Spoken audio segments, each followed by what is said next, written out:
Hello friends, welcome to our channel. आज मैं आपके साथ शेयर करने वाली हूँ, अगर आप बच्चे के एडमिशन के बारे में सोच रहे हैं तो उसके पहले बच्चों को कौन कौन सी चीज़ें आनी चाहिए उसके बारे में मैं आपसे आज बात करूँगी। इस तरह से आपको जैसे कि इस तरह से पार्टी के ऊपर उन्हें स्ट्रेचिंग किस तरह से करनी चाहिए, किस तरह से ड्रॉ करना चाहिए, ये चीज़ें आपको पहले से इन्हें सिखा देनी चाहिए। जैसे कि अगर आप इस साल एडमिशन करने के बारे में सोच रहे होंगे तो उससे 6 महीने पहले से ही आप इस तरह से उनसे तैयारी करवा लीजिएगा। इस तरह की हम जो स्ट्रेट लाइन लेते हैं, स्लिपिंग लाइन लेते हैं या फिर स्लैंटिंग लाइन लेते हैं, उन सब को हम ट्रेसिंग लाइंस बोलते हैं। इस तरह की लाइंस हमें बच्चों को ड्रॉ कर कर देनी चाहिए और उसके ऊपर उन्हें ट्रेस करने के लिए बोलना चाहिए, ताकि उनकी जो ये पकड़ होती है, जैसे कि पेंसिल को पकड़ना या फिर चॉक को पकड़ना हो, उनकी ग्रिप अच्छी मजबूत हो जाती है और उन्हें जैसे कि स्कूल में जो कुछ भी लिखना पड़ता है वो काफ़ी अच्छे से वो लिख पाते हैं। इस तरह से सबसे पहले तो हमें पार्टी पर भी लिखना उन्हें सिखाना चाहिए, लेकिन अगर आपको ये सही नहीं लग रहा होगा तो आप उन्हें नोटबुक पर भी ट्रेसिंग करना सिखा सकते हैं, पेन पकड़ना, ट्रेसिंग करना सिखा सकते हैं, ताकि स्कूल में जाने के बाद उन्हें नोटबुक का ही यूज़ करना है। अगर आप प्ले ग्रुप में बच्चों को डालते हैं तो वहाँ पर ये सारी चीज़ें सिखा देते हैं, जैसे कि इस तरह की लाइन सिखाना हो या फिर जिस तरह से ड्रॉ करना सिखाना हो, ये सारी प्ले ग्रुप में सिखा देते हैं ये। लेकिन आप उस प्ले ग्रुप को स्किप कर डायरेक्टली जूनियर केजी में बच्चे को डालना चाहते हैं तो इस तरह की तैयारी हमें तो करवानी ही पड़ेगी। प्ले ग्रुप में बच्चों को जैसे कि ट्रेसिंग सिखाते हैं, 1 to 20 तक नंबर सिखाते हैं और जैसे कि ए से लेकर जेड तक उन्हें रीड करना सिखाते हैं। राइटिंग तो बच्चे इतने अच्छे से इतने जल्दी नहीं कर पाते हैं, लेकिन वो रीडिंग सिखाते हैं वहाँ पर।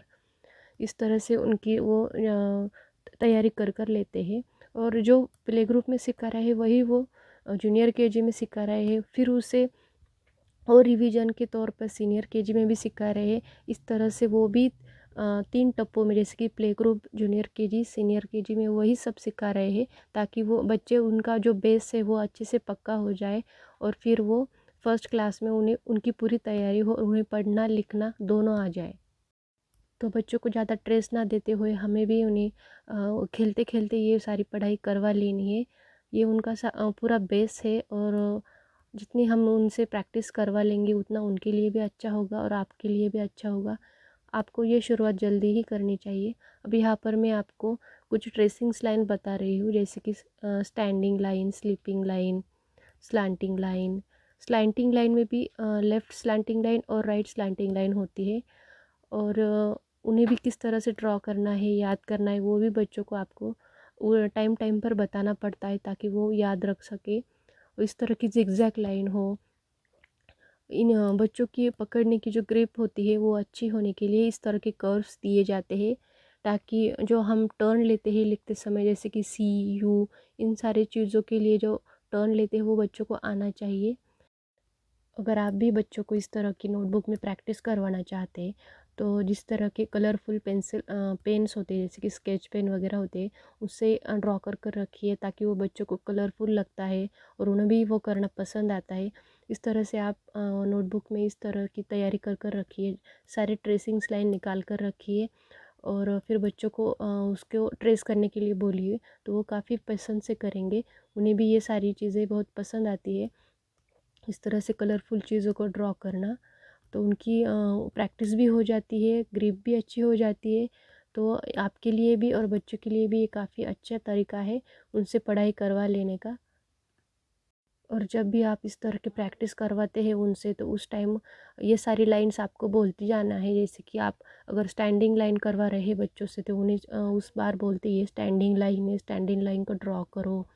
स्लीपिंग लाइन होगी तो स्लीपिंग लाइन को ड्रॉ करो। ट्रायंगल को ड्रॉ कर रहे हैं तो ट्रायंगल को ड्रॉ करो। इस तरह से आपको हर एक चीज़ बोलते जानी है, ताकि वो बच्चे भी याद रखते हैं कि अरे इसे ये बोला जाता है, उसे वो बोला जाता है। वो उन एक ही टाइम पे वो रीडिंग भी कर रहे हैं और राइटिंग भी कर रहे हैं, तो उनके लिए और आपके लिए दोनों के लिए फ़ायदेमंद है। अभी ये कुछ प्ले ग्रुप की बुक्स है, जैसे कि इसके अंदर पूरे अल्फ़ाबेट्स होते हैं और उसके साथ ही पिक्चर्स भी होते हैं, ताकि बच्चे पिक्चर भी याद रखें और अल्फ़ाबेट को भी याद रखें। पिक्चर की वजह से ही बच्चे अच्छे से अल्फ़ाबेट को याद रखते हैं कि हाँ, एप्पल से ए होता है, डी से डॉग होता है, ये काफ़ी अच्छे से वो याद रख पाते हैं। उसी तरह से ये फ्रूट की बुक्स है, इसके अंदर फ्रूट भी है सारे, तो बहुत ही जल्द आपके बच्चों को सारे फ्रूट्स पता हो जाएंगे। तो ये भी काफ़ी अच्छी बुक्स है और छोटी साइज़ में मिलती है, और इसकी जो पिक्चर की क्वालिटी है वो भी काफ़ी अच्छी है। और ये बुक्स आपको ऑनलाइन भी मिल जाएंगी, और ये इसका ज़्यादा कॉस्ट भी नहीं है, 50 रुपीज़ में एक बुक मिल जाती है। अब ये नंबर की बुक है, इसके अंदर 1 to 20 तक नंबर्स है, और ये कितने अच्छे से दिया हुआ है, जैसे कि एक बर्ड दिया है और उसके साथ ही एक नंबर दिया है।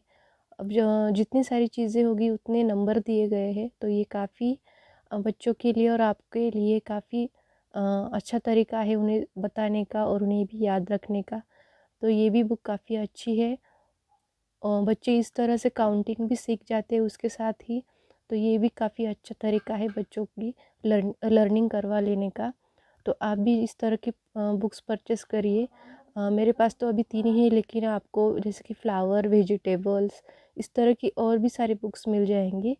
तो बच्चा 3 साल का हो जाते ही आपको अगर उसे प्ले ग्रुप में डालना हो या फिर ना डालना हो, फिर भी ये जैसे कि पाटी पेंसिल हो, इस तरह की बुक्स हो, आपको घर में रखनी ही चाहिए। और चार्ट भी मिलते हैं, जैसे कि अल्फ़ाबेट के चार्ट मिलते हैं, नंबर के चार्ट मिलते हैं, तो उस तरह के चार्ट भी आप घर में लगवा सकते हैं, ताकि बच्चों के लिए पढ़ाई आसान हो। अभी ये वही पार्टी है, इसे पीछे की तरफ से A to Z तक अल्फ़ाबेट्स दिए हैं और 1 to 10 तक नंबर्स दिए हैं। तो आपको उनको राइटिंग करवाते टाइम आप इस तरह से अल्फ़ाबेट भी उनके करवा ले सकते हैं। इस तरह से राइटिंग के साथ साथ उनकी रीडिंग भी हो जाती है। तो ये काफ़ी अच्छी चीज़ है। अब आपको भी इस तरह की पार्टी परचेस कर लेनी चाहिए। आपको हमारा ये वीडियो पसंद आए तो प्लीज़ लाइक, शेयर और सब्सक्राइब कीजिएगा। Thank you.